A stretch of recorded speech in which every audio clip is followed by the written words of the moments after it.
Bonjour et bienvenue dans cette première vidéo d'une série de 3 sur le cadrage, les valeurs de plan et les mouvements de caméra. Voilà, ces 3 vidéos se regardent normalement dans l'ordre. Nous allons aujourd'hui attaquer le cadrage. Alors, qu'est-ce que c'est que le cadrage?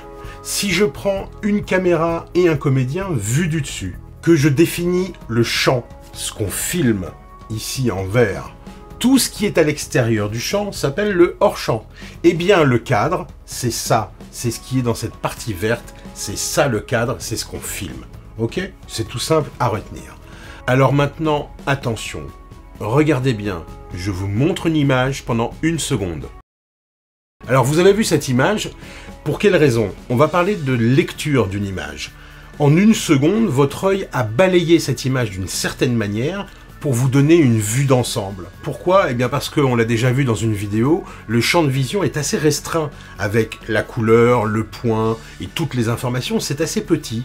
Et donc, votre œil, pour vous donner une vision d'ensemble, va balayer très rapidement l'image. La plupart d'entre vous ont vu cet ours orange à gauche. Rapidement, vous avez pu remarquer qu'il y avait quelque chose de jaune dans le ciel, de là à dire que c'est un avion, c'est pas évident. En 3e position, en général, les gens voient l'ours qui est au fond. En 4e position, on peut faire attention à ce petit logo de $ qui est sur le ventre de l'ours.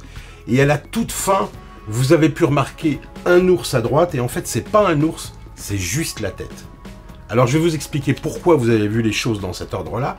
En général, la lecture d'une image se fait de gauche à droite et du haut vers le bas. Et l'œil va retenir en premier les couleurs vives, les apparences d'êtres vivants, et en général les regards.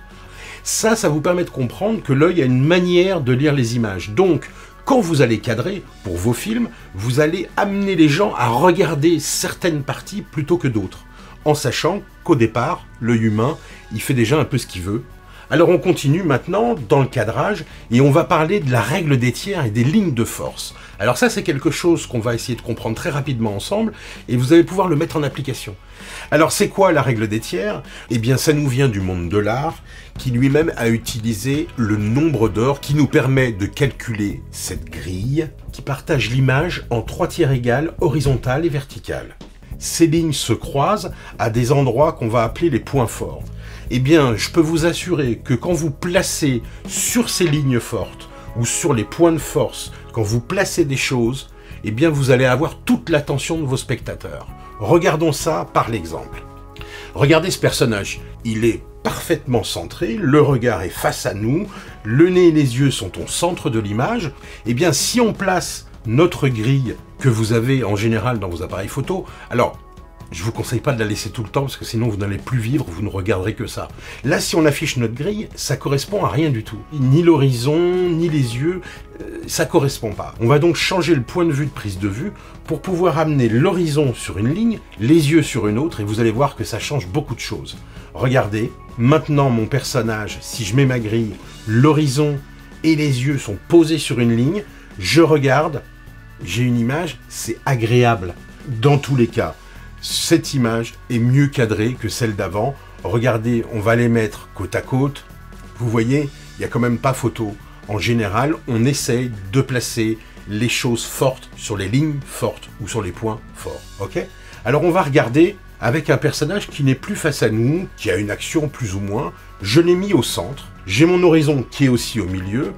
Je vais chercher, en plaçant ma caméra à un autre endroit, un cadrage qui va me permettre de m'appuyer sur ces lignes. Et puis, je vais apprendre quelque chose et je vais mémoriser quelque chose d'important. Quand il y a un regard d'un être humain dans une direction, on laisse de l'air dans la direction du regard. Donc, notre personnage ici présent, il regarde dans cette direction.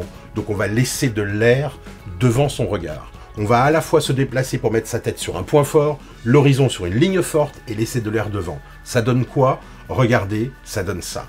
Eh bien ça, c'est quand même beaucoup plus agréable à regarder et ça veut dire des choses au cinéma en plus en général. Voilà, il a de l'air devant lui, je place ma grille, waouh, comme ça tombe bien, non seulement l'horizon est sur une ligne forte, mais la tête du personnage est exactement sur un point fort. Alors ok, très bien, mais là on fait du cinéma et on veut raconter quelque chose. Donc par exemple, quelqu'un ou quelque chose va arriver derrière notre personnage. Alors c'est peut-être la seule fois où on va se dire, je vais pas mettre d'air devant le regard, et je vais préparer le spectateur à ce qu'il se passe quelque chose derrière. Donc je vais bien placer sur ma grille, je place mon horizon, je place ma tête sur une ligne forte, pas sur un point fort, mais sur une ligne forte, j'enlève l'air devant le regard, et regardez bien, donc on a cette espèce d'équilibre, et en fait quand on voit cette image au cinéma, il va se passer quelque chose derrière. Alors qu'est-ce qui va se passer? Voilà. Une action vient de se passer derrière lui. Ça, c'est une intention de mise en scène qui est amenée par le cadrage. Maintenant, la même chose de derrière. Il a un regard vers l'horizon. C'est plus, on voit pas ses yeux, mais il a quand même une direction de regard. On va cadrer ça autrement. Mais vous savez et vous comprenez que je veux vous dire quelque chose et qu'il va se passer quelque chose à l'image. Oui, effectivement, son pote est en train d'arriver derrière. Voilà. C'est pour vous montrer, avec plusieurs exemples, que le cadrage au cinéma peut donner une intention et qu'il y a un minimum de choses à savoir pour pouvoir faire des choses jolies et équilibrées. On verra ça dans plein d'autres vidéos et entre autres dans la 2 et dans la 3, je vais utiliser toutes ces données, d'accord? Alors maintenant on va aborder les lignes directrices et les perspectives. Je vais assez vite pour tout ça, je vais pas trop vous embêter, il y a beaucoup de très bonnes choses sur internet si vous voulez aller plus loin. J'ai pris cette image où on a une route qui part vers l'horizon et on a donc des perspectives. Les gens qui ont fait des études de dessin savent bien ce genre de choses. Alors on va essayer de les redessiner pour comprendre ce qui se passe. Regardez, on a d'abord ce qu'on appelle les fuyantes. Elles partent toutes vers un point à l'horizon. Eh bien, il faut savoir que l'œil va faire exactement pareil. L'œil a besoin de suivre des lignes et d'arriver sur quelque chose. C'est ce qu'il fait automatiquement. Et il va aller regarder là-bas parce qu'on y va là-bas ou parce que quelque chose vient de là-bas. Alors là, on a, par ces lignes bleues, on comprend qu'il y a une perspective, alors que l'image est en 2D, vous comprenez bien que ça s'en va au loin. Là, on parle de cinéma en 2 dimensions, c'est complètement plat. Pourtant, vous avez l'impression que ça part, c'est parce qu'il y a cet effet de perspective.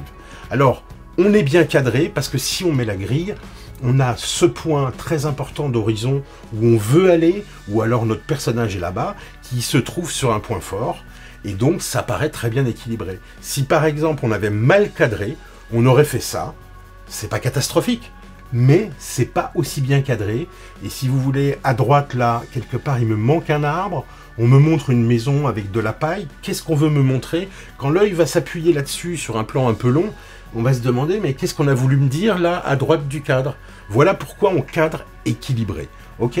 Alors, je vous les mets côte à côte, vous voyez, au bout d'un moment, ça vous paraîtra évident. Il y a d'autres choses qui rentrent en compte pour le cadrage, il y a les volumes, les masses, les couleurs, les contrastes, et on va équilibrer ces masses. Alors tout ça, c'est des choses qu'on apprend beaucoup en dessin et en photo, il faut les connaître aussi au cinéma pour faire un bon cadrage. Alors comme je vous disais, au fur et à mesure des vidéos, à chaque fois j'essaierai de vous parler du cadrage, et surtout, allez voir la vidéo suivante qui vous parle des valeurs de plan au cinéma, maintenant qu'on a vu le cadrage. Ok? Alors à très vite, salut!